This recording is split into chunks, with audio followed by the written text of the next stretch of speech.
Hello, I'm Andy Johnson. Welcome to this special program on Life Insurance Awareness Month. It's being brought to you by the Trinidad and Tobago Association of Insurance and Financial Advisors in conjunction with the member companies Guardian Life of the Caribbean, Maritime Financial Group, Sagicor Life Incorporated, Pan American Life, and Tattle Life Assurance. Here are some questions. What if? What if the sole breadwinner died last night?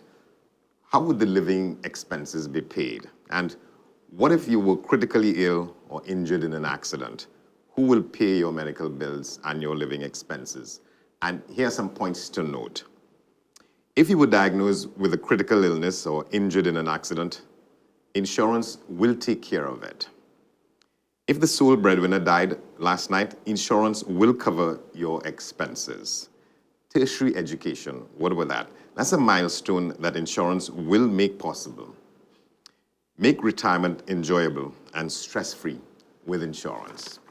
To help us discuss these things and more in some detail, my guest, Mr. Maxim Marquez. He's the Vice President, Regional Director of Agencies at Pan American Life Insurance. Mrs. Mariana Galindo, President of the Trinidad and Tobago Association of Insurance and Financial Advisors, and Senior Life Underwriter at Sagicor Life Incorporated. Mr. Lennox Barrow, Branch Manager, Guardian Life of the Caribbean. Mr. Robert Trestrail, Executive Vice President and General Manager, Sagicor Life Incorporated. Mrs. Alicia Birch, President of the Caribbean Association of Insurance and Financial Advisors, and Unit Manager at Pan American Life Insurance. Mr. Sayed Baksh, Assistant Regional Manager, Maritime Financial Group, and Divisional Vice President of the MDRT, that's the Million Dollar Round Table. Mr. Ronald Milford, he's the Managing Director, Tattle Life Insurance. He's unavoidably absent. My thanks to all of you participating in this discussion. Let me start with you, Ms. Galindo. Why Life Insurance Awareness Month? Why are you all having this awareness campaign? In Trinidad and Tobago and the wider Caribbean, it has been known that 1 in 10 families, if the family breadwinner were to die without life insurance or even inadequate life insurance, the family can experience severe stress. So it's important for everyone to have life insurance, but to more so become aware of it. And you say 1 in 10 families, that's the research you all have done on that? Yes. Mr. Trestrail, what is the impact on life insurance in the economy in Trinidad and Tobago? Well, Andy, let me add to Mariana's response earlier. The statistics in Trinidad with regard to the penetration rate of life insurance as compared to GDP are very low as compared internationally.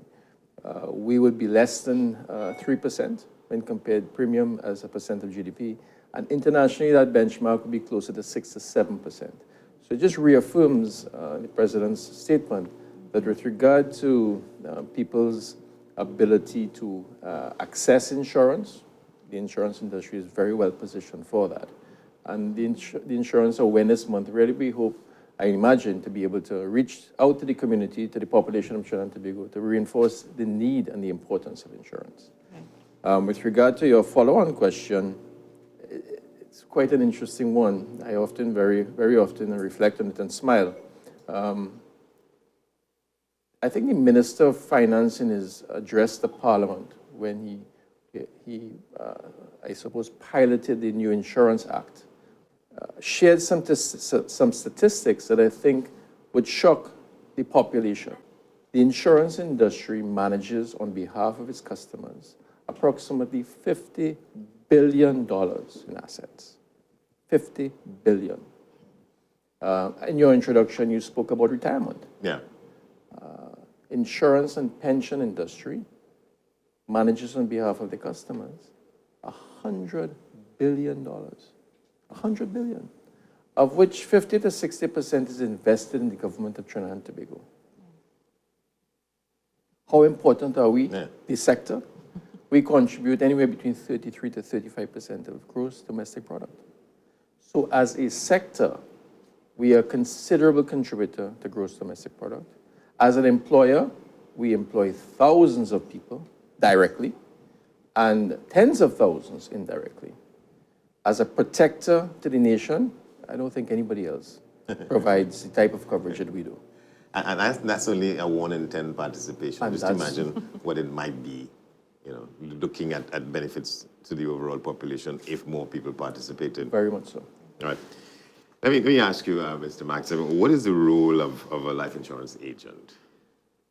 The role of a life insurance agent is an extremely important one. And feeding off of what Robert just said, of the significance of the sector and the levels of employment that we create and the service that we provide. From a company perspective, the insurance agent really is expected to go out there, solicit quality business, interact with the client, and give the kind of service that the company is expected them to give. But most importantly, from the client perspective, an insurance agent is supposed to sit with the client and identify what the client's needs are. And by that I mean understanding where the client is at their particular stage in life, understanding what some of their goals are, what some of their aspirations are, and really helping them to plan for their financial future. And through that, they are able to make recommendations which will help that client fulfill those goals and aspirations. And that's basically what is expected. And on top of that, further to that, ensuring that they provide the kind of service, after-sales service, that the client needs. That's a good point, and leads back to you, Ms. Galindo. We're talking here about the role of the association. Yes. And there's the Trinidad and Tobago Association, and then there's the Caribbean Association. And my understanding is that primary among what you do is to educate agents to do this kind of stuff. That is correct.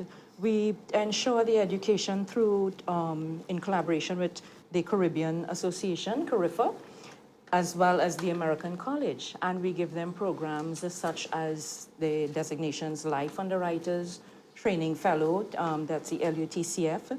We have the FSCP, which is most recent program that has come on stream, the Financial Services Professional. We have the FSS, we train managers as well through the AMTC Agency Managers Training Program, Certified Life Underwriters Training, CLU, in addition to CIAM as well. Anyone in terms of, from their various levels of in their career, from an agent coming in, the very beginning, to someone who chooses to go into the pathway of becoming a manager, that they too can learn how to manage and manage effectively and efficiently. Yes? Yeah, let me just ask them from this list of training opportunities and sort of vehicles. Let me ask a silly question. What, among all of these here, what would you say would be the sort of the PhD ranking in terms of... And this is the thing, from the beginning of the courses that we train, one has to go through a minimum of 3 years. So it's like doing a bachelor's degree, but in terms of PhD, you're looking at the CLU and even the CIAM, which a manager would be able to do as well. Yeah, all right, and one gets the impression once you get into this business, you're in it, but from what you're looking at here, there are levels to which one That is aspires. correct. Various pathways one can choose, either to become a senior life insurance agent, senior financial advisor, or they can go into the pathway of being a manager and going to management. So you have choices. Yeah, so it's a program for continuous learning. That is correct. While you work. Continuous professional development. All right, Mr. Bauer, let me ask you, what does it take to get in on this train to begin with? And, it's an interesting question, but I just want to piggyback a bit on what Mariana said. It's really a career. From day one, it's a career. So we seek to get people who are interested in a career and develop those people along the way.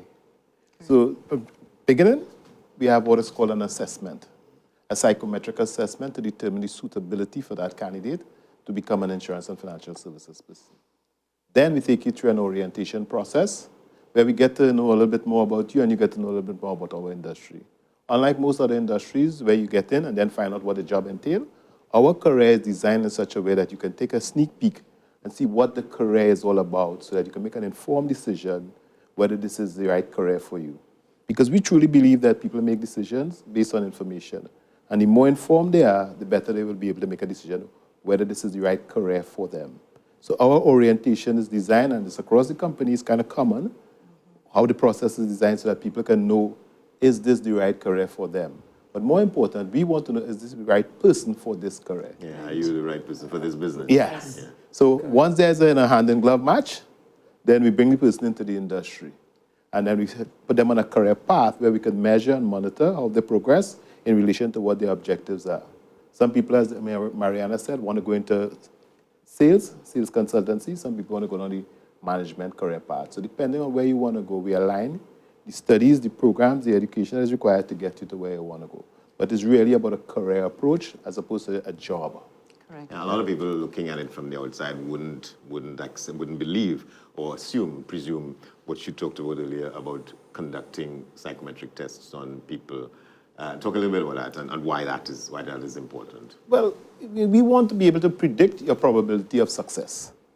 Because anybody getting into any business or any type of endeavor, they want to know, what is my likelihood of succeeding in this endeavor? And it's both an art and a science. So the science behind it is trying to figure out, from a psychometric standpoint, how compatible this person is to the career. And the art is where the skill and the development takes place, where the management comes in and say, how can we develop this person to what we are looking for? If that person can be developed, then we enter into an arrangement and start to work with that person. If that person is not suited in terms of the assessment, we redirect the person to another career. Because not everybody is suited for this particular career. And that's just, it is what it is. Yeah, and maybe it might be a touchy subject to talk a little bit about what might be some of the red flags that come up that you, on the basis of which you make a determination that, hey, guy, this is not for you. Well, the thing about it, most people feel because, you have a tertiary education, you have a bit of knowledge in finance, maybe in management or something like that, one of those disciplines. And you're a sharp dresser. Yeah, and you could talk. Yeah, you could come into the insurance industry. On the contrary, it's not just that. It's much more than that. And therefore, we want to know, can this person really succeed? What is their probability of success? And we have the career profiles that we use. That's one of the assessment tools that we use. We have another one which is called a predictor of potential. So it tells you what is the probability that this person will succeed. And it spits out really an interview process so we could, a guide, take this person through. And then at the end of it, we have a fair assessment. Look, this person is a good candidate. So we have two sets. One, the recruitment where we bring all the people together. And then we have the other aspect where we select from inside of there who are the people who are most likely to succeed. Because you don't want somebody spending 2 years, 3 years of their life in the insurance industry and then turn out to be a miserable failure. So we want to separate that. They don't want that either. So we try to separate that from as early as possible. It's better we lose a potential candidate than to lose an agent. And the whole process is designed to separate, the right person for the right career from the others. And a lot of the business of this business depends on trust, and you want to have people who can exude that and win the trust of the people. Definitely. Yes. But Andy, if I could just add a couple of things. Apart from the logistics, where you go through the company selection process and you pass the fit and proper test for the central bank and so on, because it's not just coming in. The central bank or regulators have certain requirements you must meet in order to be an insurance advisor. You also have to sit the state licensing exam within a year. So there are a number of things that we look at. We look at, does this person have an entrepreneurial spirit? Are they business-minded? Because you're actually building a practice. Just like a doctor, a lawyer, whoever is a dentist who's building their practice, you're building a practice in the life insurance business. So we look to see if you have that entrepreneurial spirit. We also look to see what sort of market you may have, what sort of natural market in terms of your circle of friends and family and so on that you could build this practice around. And then we do further testing to see if you actually will do the job. What is your determination? What is your discipline levels to actually go out there every day and do this job on your own, eventually with little to no supervision? So it's a whole host of things that the agency managers in their recruiting process look for before they bring someone into the business. And I like the reference to the fact that this is a practice, because a lot of times, an agent is required to see a client at whatever time, to the client's convenience, wherever That's right. And somebody has to have that orientation going in. Exactly. All right. And Angie, I just want to Go ahead. interject one thing here. When Mr. Maxim and Mariana spoke, we talk about central bank and we talk about career CPD. And central bank has mandated now, because of the bill that is before, that you have to have continuous personal development. So when you come in and you go through the test, the psychometric testing, and you do that, you have to have continuous education development. Because what the central bank wants to see is that it have an informed agent that will give the customer the kind of advice that is necessary. Correct. And that is one of the things where TAIFA as an organization is fit and well poised to be able to educate those agents to be able to continue their development in the industry. Okay, good. Mr. Baxter, let me bring you into the discussion. Let me ask you this question about, some persons are concerned as to whether claims are paid, do the insurance companies pay the claims and on a timely basis, those kinds of issues you're dealing with your customers. Right. And that's a very good question, because we are in a society where people sometimes view insurance companies as just taking the premiums. But really, when you look at statistics, we are, as Mr. Trestrill said, one of the main pillars in the economy. And we pay a lot of claims. Sometimes it's not disclosed to all the clients as to how much we actually pay. But based on statistics, it's millions and hundreds of millions of dollars that we pay out in claims. And we have it already documented. Yeah, and I suppose that those are one of the areas in which sometimes the bad news sells better than the good news. Correct, You, correct. You get the stories about when claims are challenged or not paid. And Correct, as correct. opposed- And there are legitimate reasons perhaps why claims may not have been paid, because when you look at the stories behind it, it's probably non-disclosure. There could be a number of issues that would have caused a claim not to be paid. But most times in Trinidad and Tobago and throughout the insurance industry, the claims are paid. Now, how do you correct the narrative when you see it out there about people saying they're getting all this runaround to get their claims, and they've been, good clients? Yeah.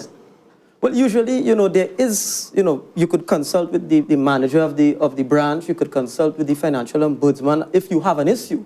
But most times, how we deal with the public is we just educate, basically, like what we're doing here today. Yeah. All right.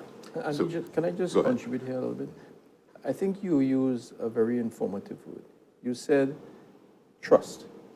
So it's not just the trust that the advisor or the agent represents the client's interests. Insurance is a contract that is predicated on trust. So you engage the organization of your choice, and we promise to take care of you 5 years down the road, 10 years down the road, 30 years down the road. So it is important that the population understand that full disclosure, Correct. as my friend said there, is very, very important. We are happy to do business with people. We are happy to provide you with the service, but we must be in a position to assess the risk and provide you a fair price for that risk. And once the trust is there and things are transparent, I would suggest that non-payment of claims are just a fiction. Where there are challenges is when the information that is provided sometimes does not stand up to the level of scrutiny that it needs to stand up to. So, like in most things, as you said, bad news travels very quickly. Very true. And good news does not. Yeah. And as an industry, I think we have been painted in an unfortunate manner, where the bad news does travel, and there are very many families and generations of families who have benefited from insurance. Yeah, well, that's a fact for a lot of people, a lot of us. Let me come back to you, Mr. Baxter. Sure. We've been talking generally thus far about life insurance, but there's a difference between life insurance and other kinds of insurance, general insurance. Right.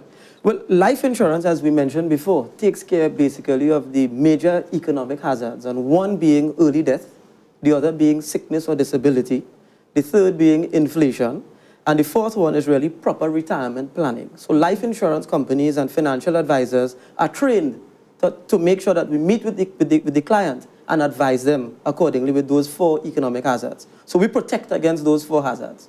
And as it relates to general insurance really is to protect against catastrophes that may occur due to the loss of a vehicle, the loss of property, your workman's compensation, public liability, the loss of contents in your home, all of those things. So the fundamental difference is one is property or vehicle, as the case may be, and one is somebody's life or somebody's medical care, as the case may be. Talking about the question of contents in people's homes. A lot of people have a difficulty with that, find it's too tedious. Talk about the importance of that. Yeah. So you don't just insure the value of the property, you have to count sometimes, every piece of jewelry you have and Correct. things, because there's a value to that. Correct. And as Mr. Trestrill mentioned, it's a contract. So we need to get all the information. So sometimes it might be tedious with regards to the serial numbers and all of those things, but we need it. Because when a claim has to be paid, those are the things that we will look for and we look at. All right, so we're talking about different kinds of products now. Mr. Maxim, let's come back to you and talk about different types of benefits from insurance policies. Well, just to leverage a little bit on what Siad mentioned, the course of a person's life, 3 things will happen to them. One of 3 things will happen. They will either die suddenly or unexpectedly, they'll become disabled or critically ill along the way, or they live to a ripe old age. And in between there, they have things to manage. They may want to buy a home, they may want to educate their children, and all of these things cost money. Almost every insurance company has policies that can address these things. Whereby if someone dies suddenly and unexpectedly, the funds are provided to ensure that that family, apart from suffering the emotional loss, they don't in addition have to suffer financial loss. And we have seen several families basically destroyed because of the impact of losing the main breadwinner, something that you alluded to at the beginning of the conversation.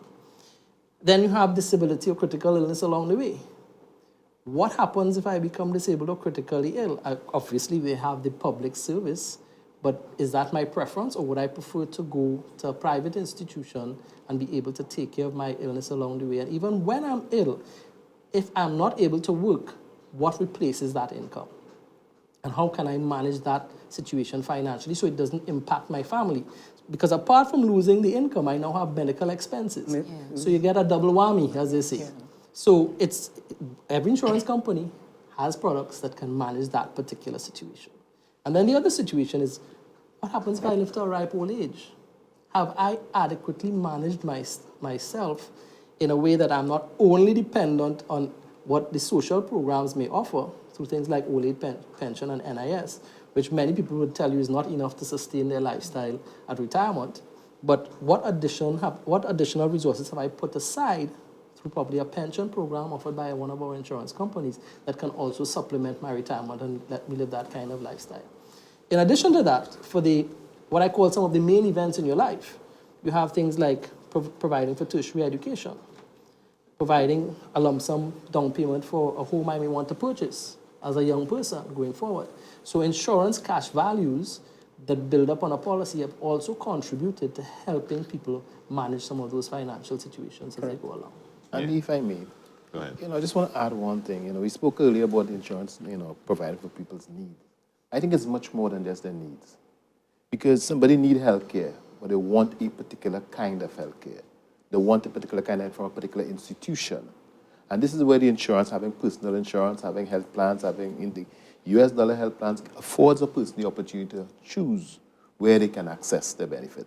So it's just not a matter only what a person needs. It's more like, what do you want? And our wants invariably are much greater than our needs. And this is why we have the insurance programs in place to assist people in providing for their wants and their family wants. All right, I would say this is sort of a personal secret I will let out now. Who wants to sell me on the importance of critical illness insurance? We have an MDRT guy here. I could probably jump into that, and then we'll talk after. But critical illness coverage is extremely important. Statistics show now that it's 1 in 5 that will be but 1 in 5 will be diagnosed with a heart attack, cancer, stroke, kidney failure, and we are seeing more and more of this happening now in society. And then what happens from there? Most times we are being bombarded now with barbecue tickets and curricue tickets because the cost of healthcare is expensive. And some people, they have to go abroad. However, if you have proper critical illness coverage in place, that could now offset the medical costs, as Maxim said earlier, that you could go privately and be treated. And it's extremely important now. I am a real advocate for critical illness coverage. Yeah, and that leads into the next question for you, Ms. Birch. The best age at which to buy insurance to start with? That's a wonderful question, Andy. The best age to buy life insurance is now, whatever age that is. As long as you can get it, because life insurance is bought with your health and character. You only pay for it with cash or check. So definitely, it doesn't mean that you have to be young or you have to be old. It's whatever age that you are now, and you can access life insurance. Can you expand on that a bit? Because it sounds profound. Life insurance is bought with your Health. and your character. Yes. The exchange is only the exchange, the cash or the check. Yes. Expand on that a little What does bit. that really mean is that when you come in to purchase insurance from whatever company that you're coming to, you have to pass the medical. And so long as you do that, because if you are not healthy, no insurance company will take you. You have to be healthy. And as Mr. Treasurer said before, because we are into that contractual arrangement, when whatever arises after that you have purchased the insurance, we, the insurance company, certainly would pay those claims when it comes. And that's what we say, you purchase it with your health and you pay with it with cash. Yeah, so let's stay on that and with you on that, and because a lot of times people, like say, you know, in my case, about the question about critical illness insurance, I'm saying, well, how much insurance am I required to have? You know, I think I'm up to the limit, but that may not be sufficient, as sometimes some of us find out down the road. When it's too late. Yeah. Mr. Barrow touched on that a little bit. How much insurance is dependent on your personal situation, your aims and aspirations, and your goals. What happens is that an agent who is trained would sit with you, assess your personal situation, and then they will make a recommendation. In the industry, though, there's a rule of thumb that you have either 10 to 15 times your annual income. But that is not for everyone. It is affordability that will decide. Yeah. You want to come back on that, Mr. Barrow, a bit? Most people, And I'm sure you meet people like that. You say, well, I have this, I have that. Yeah. Where one day again? Yeah. You see, yeah, that's exactly so, Andy. exactly But what you hear. most people don't have a clue what it will cost to treat a cancer, a heart disease, a stroke, or any one of those major critical illnesses until the day it actually happened. And by that time, it is too late. Correct. So a trained advisor will come in and show you, well, look, this is what it has been costing over the last couple of years, and going forward, it's likely to continue to increase. And if it increases, you need to put your programs in place to make sure you can cover these costs when and if they do arise. So it's not just looking at the cost today, because all medical care costs are going spiraling. Correct. So when you're planning your program, you need to plan what is likely to be 5 years from now, 10 years from now, 15 years from now, when you're most likely to have it. Because you buy the program at 35 or 40, for the next 5 or 10 years, chances are you might be okay. But as you progress down the road and the costs keep going, you realize, the plan is not doing what I intended it to do. So the trained advisor will help you to not just look at what, your benefits are, but in the future. Likewise with retirement, when you're putting together a retirement program, it's not a retirement at today. It's 10, 15 years now from now, what your income will likely to be and how much of that income you want to replace when you retire. So we do a little projection, factor in, the time value of money and see what it's likely to be and help you to plan for that point in time for your retirement as well. Yeah. And If I may just quickly add, I think it's important to note that when one is diagnosed with a critical illness, and this is not coming from me because I'm not a medical practitioner, but I have colleagues who are medical practitioners, and they would tell you it is the speed and efficiency in which the disease can be treated. And invariably what happens, if you don't have access to the funds, your treatment is delayed until you can raise the money, and sometimes the efficiency in which that treatment is given is also compromised.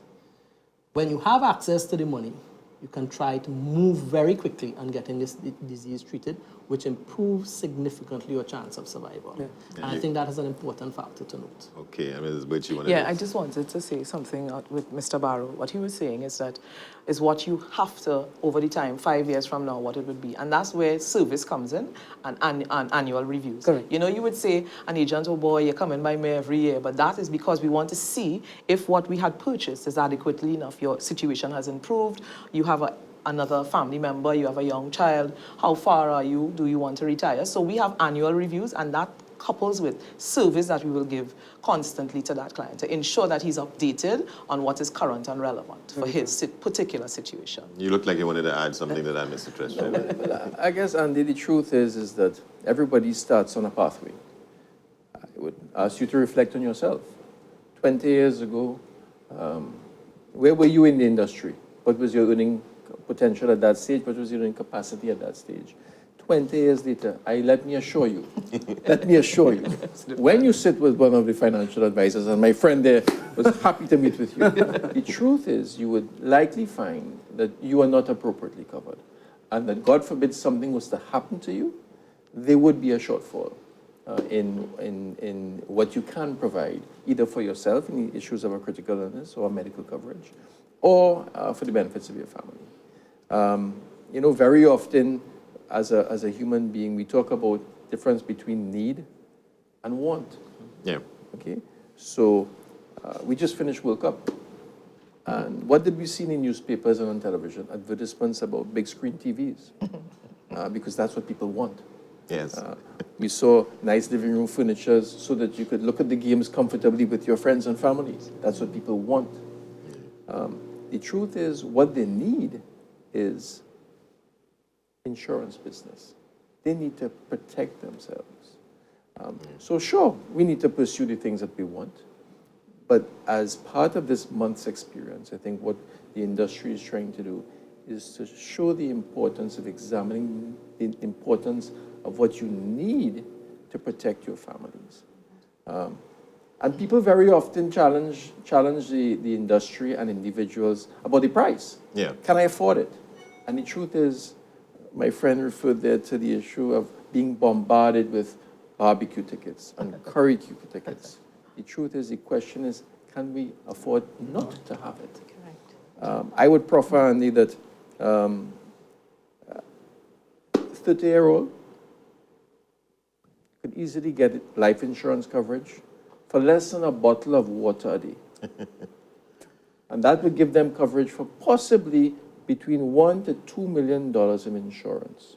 And if you use the numbers of my friend here, of somewhere between 10 and 15 times, I would suggest that that would cover a large percentage of the population.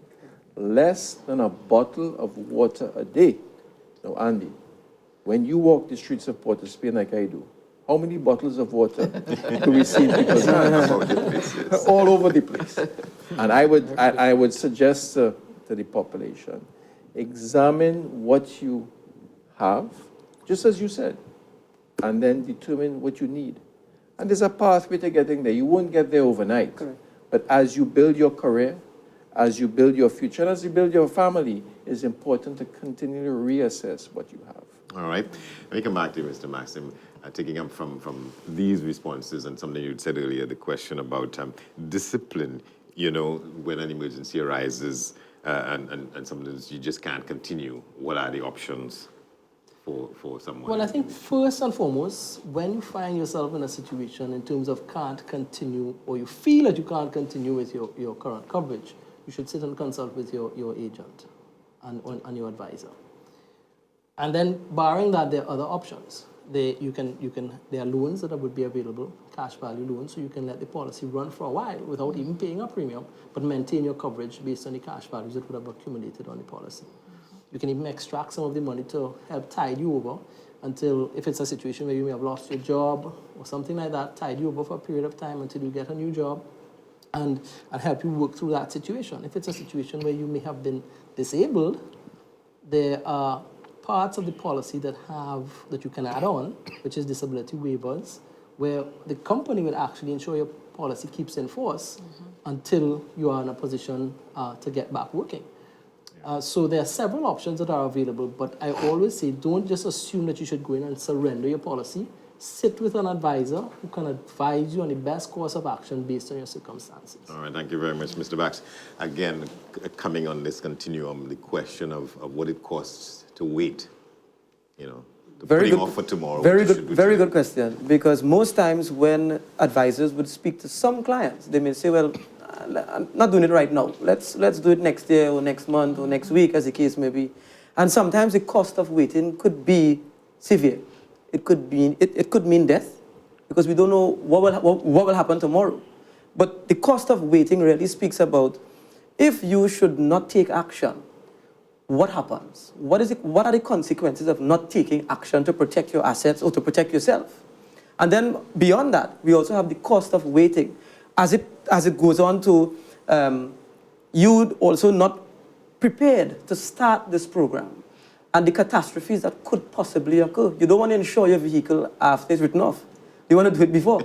And similarly, you don't want to insure yourself after you get a critical illness because no insurance company would want to insure you. So those are some of the instances of the cost of waiting. All right, just before we wrap up, I want to come to you, Mr. Barrow, with something. How are there pointers, good pointers for someone trying to find an agent? But I think before that, let me ask you, Ms. Galindo, about the importance of the association, because for a lot of times it appears that this is a dogfight involving all these companies trying to get people's business, but an association tends to, give the image of an industry and the importance of that. Yes, actually, from the association, all the companies come together. We have collaboration. We have everyone working together as one for the benefit of the industry and the wider public as well. And hence the reason for the courses, the various courses that we do, where we are able to train all the agents of all the companies. So it's not just a matter of one particular company alone, but the different companies that we work with. Yeah. Yeah. Mr. Barrow. Yeah, and just let me help there in terms, because Madam President speaks specifically about the Association of Financial Advisors. But the insurance industry is also represented by the the Association of Trinidad and Tobago Insurance Companies. So as an industry, we continue to seek the best interests of all stakeholders, and those stakeholders will be the general public, negotiating and engaging the representatives of members of Parliament for the crafting of the new insurance bill. So we have an association there, and then we have the Trinidad and Tobago Insurance Institute, which is licensed to provide services in terms of the education process and the state exams that are required to be passed. So while the perception may be out there that we are, and I think it was your language, not mine, that it was a dogfight. Yes. The truth is, as an industry, we come together for the betterment of all parties. Correct. I very often use an analogy that a chain is only as strong as its weakest link. And if we have weak links in the industry from a company perspective, all it does is hurt the industry. Correct. You speak about the bad news, it travels quickly. Very often, what you find is that the bad news has come from those organizations that are not as well prepared to deal with the challenges that they have to face with. And it is the good companies that very often are painted with the same brush that the bad companies have developed. So as an industry, not only do the Association of Trinidad Insurance Advisors and Financial Advisors work closely together, and I congratulate today's show, the Madam President, in bringing this program to the wider population. But as an industry, we continue to work together to ensure all the best interests are met. If I may add as well, what we do in addition to what Robert spoke about, we have meetings with Central Bank. We meet with them so that at least they'll be able to understand what we are representing in the industry as well.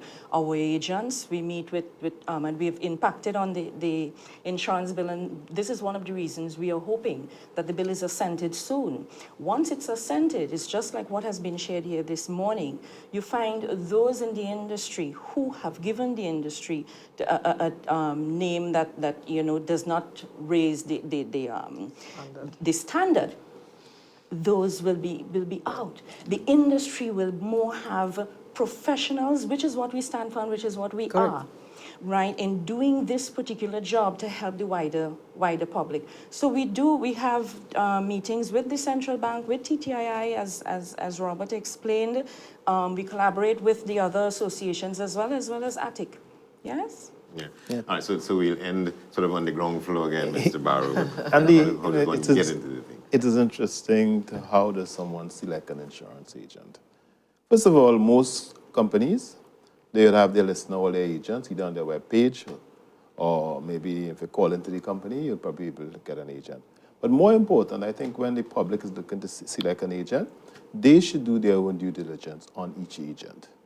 Because if you are going to go to a dentist or an attorney, I'm sure you're going to ask a couple of people about this person before you go and sit down in this guy's chair or this lady's chair. Am I correct? Certainly. So I'm saying to you, yes, there are over 2,000 or almost 2,000 insurance agents operating in Trinidad and Tobago, And as Mariana just said, there's those who don't give us the best, reputation, and you need to discern.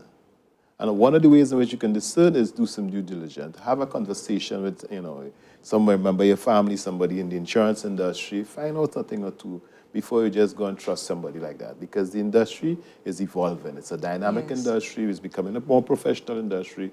But, you need to still do your due diligence so that the person who represents you with the company is somebody worthy to to represent you. Thank you very much. Well said. This has been a special feature marking Insurance Awareness Month in Trinidad and Tobago, brought to you by the Trinidad and Tobago Association of Insurance and Financial Advisors. Thanks for watching.